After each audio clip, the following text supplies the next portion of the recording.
तो आपने एक चीज नोटिस करी है कि ओल्डर जनरेशन जब यंगर जनरेशन जब भी लव मैरिज की बातें करती है तो उनको इतनी प्रॉब्लम क्यों होती है और उनको क्यों नहीं पसंद love marriage? What is the deep down reason?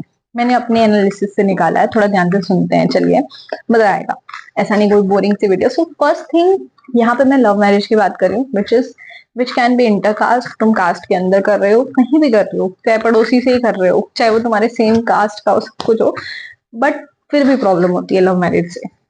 तो अब लव मैरिज भी डिफरेंट डिफरेंट टाइप्स की होती हैं।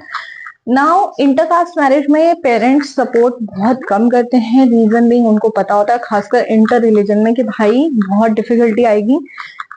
कंप्लीटली रिलीजन ही अलग हो जाए तो बहुत ही गड़बड़ हो जाती है। मतलब ऐसा कोई खास गड़बड़ ऐसा जरूरी नहीं हो, इट ऑल डिपेंड्स कि पार्टनर में कितनी compatibility and all, but overall बता रही हूँ कि एडजस्टमेंट लेवल बढ़ जाता है। तो दैट्स व्हाई पेरेंट्स मना करते हैं, ये एक जेन्युइन रीजन होता है, इसमें मैं उनको ब्लेम नहीं करती। अभी आगे सुनो, सबसे जो खास दो कारण है अभी मैं डिस्कस करने वाली हूँ जिस वजह से वो हेट करते हैं ओल्डर जनरेशन। जितनी भी प्रीवियस जनरेशन हैं, 99%, ओनली 1% आर सपोर्टिव। 99% जो है सपोर्ट नहीं करते लव मैरिज को। ऐसा क्यों है? क्योंकि भाई साहब देखो, जब वो बच्चे को पैदा करते हैं उसके बाद बचपन में तो कंट्रोल होता है बच्चे के ऊपर, दो थप्पड़ लगाए मान गया, सब ठीक है, चलो नहीं भी लगाए कंट्रोल में। बड़ा होता है, धीरे धीरे धीरे उसको पढ़ाई की लिए फुल फ्रीडम देते हैं कि भाई पढ़ ले, तू अपना समझ ले, अब तू बड़ा हो गया है, क्योंकि वो टेंशन से मुक्त होना चाहते हैं। लेकिन एक टाइम के बाद जब शादी की बात आती है ना, तब उनकी खड़े हो जाते हैं डंडे भाई अब तू बच्चा फिर से बन गया। मतलब अब पहले वो बीच में अडल्ट हो गया था, अब वो फिर से बच्चा बन गया। अब तुझे अकल नहीं है अपना पार्टनर चुनने की, हम चुन के देंगे तुमको तुम्हारा पार्टनर। तो फिर होता क्या उस केस में, अब वो कहते हैं भाई तू पार्टनर हमारे हिसाब से चुनेगा या हम चुन के देंगे तुझे, वट एवर द केस, तो अपनी मर्जी से नहीं लाएगा। उसका डीप डाउन रीजन ये है, because they want to control you subconsciously. क्योंकि उनको लगता है भाई साहब अगर हमने इसको छूट दे दी यहाँ पे, तो आगे तो ये कतई नहीं हमारी सुनेगा या सुनेगी।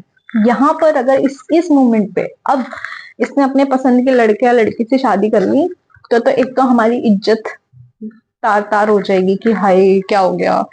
दूसरा, हम इसको कंट्रोल नहीं कर पाएंगे। अब एक बड़ा ही मस्त रीजन है जो कि मैंने एनालाइज करा है, ये मेरी थियरी है कि भाई सही बताऊं, जो होते हैं ना माँ बाप, तो फिर भी चाहे सपोर्ट कर दे, जो रिलेटिव्स होते हैं ना जो उंगली करते हैं, जो सपोर्ट नहीं करते हैं, उनका रीजन बताती हूँ क्या होता है।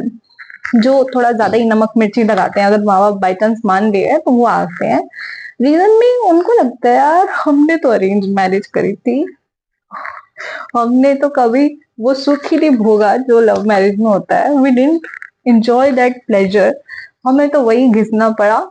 और ये लोग अब नई जनरेशन के आके लव मैरिज करेंगे, अपनी मर्जी से पसंद करेंगे लड़के लड़की को, अपनी मर्जी से शादी में रहेंगे। ऐसा कैसे हो सकता है? So this is the core reason.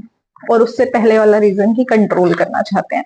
एक तो होता है ना कि बंदे के अंदर एक ह्यूमन नेचर है, भाई मेरी मिजरी गई है ना तो मैं दूसरे की तो मिजरेबल बना के रहूंगा।